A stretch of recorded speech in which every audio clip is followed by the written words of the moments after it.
కవ్వింపు చర్యలు మామూలుగా ఉండవు అనడానికి ఈ వీడియోనే నిదర్శనం. ఫిలిప్పీన్స్కు చెందిన ఓ విమానం సమీపంలోకి చైనా నేవీకి చెందిన హెలికాప్టర్ వచ్చింది. ఒకానొక సందర్భంలో ఆ రెండు ఢీకొంటాయేమోనని అంతా భయపడ్డారు. ఈ సంఘటన స్కార్బోర్గ్ షోల్ సమీపంలో చోటు చేసుకుంది. ఈ వీడియో ఇప్పుడు వైరల్గా మారింది. నిజానికి ఫిలిప్పీన్స్ ఎక్స్క్లూసివ్ జోన్లో ఉన్న ఈ ప్రదేశం తమదేనని చైనా 2012 నుండి వాదిస్తోంది. అంతేగాక తమ అధీనంలో ఉంచుకుంది.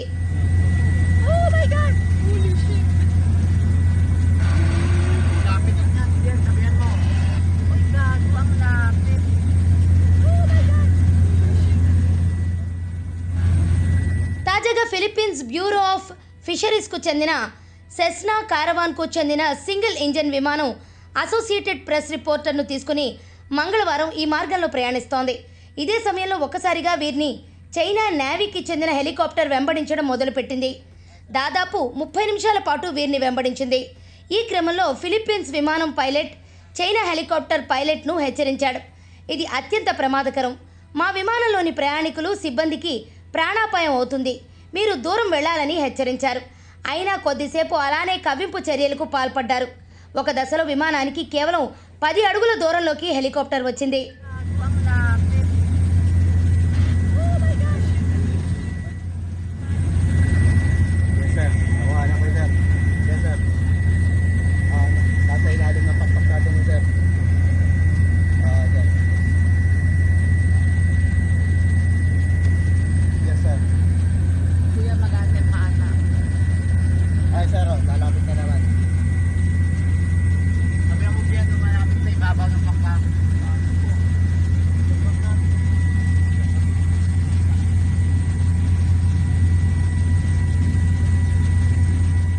చైనా చేసిన పనికి అమెరికా మండిపడింది. ఇలాంటి కవ్వింపు చర్యలకు దూరంగా ఉండాలని, ఏదైనా విభేదాలు ఉంటే అంతర్జాతీయ చట్టాలకు అనుగుణంగా చర్చించుకోవాలని హితవు పలికింది.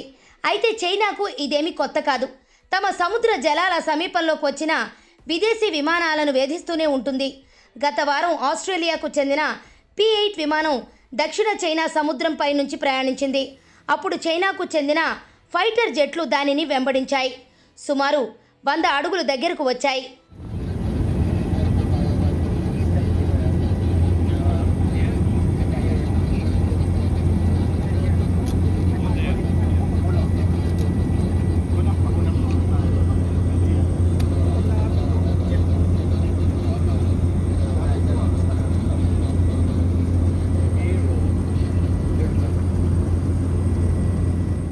దాదాపు 13 లక్షల చదరపు మైళ్ళ విస్తీర్ణంలోని దక్షిణ చైనా సముద్రం మొత్తం తనదేనని బీజింగ్ ఎప్పటి నుంచో వాదిస్తోంది.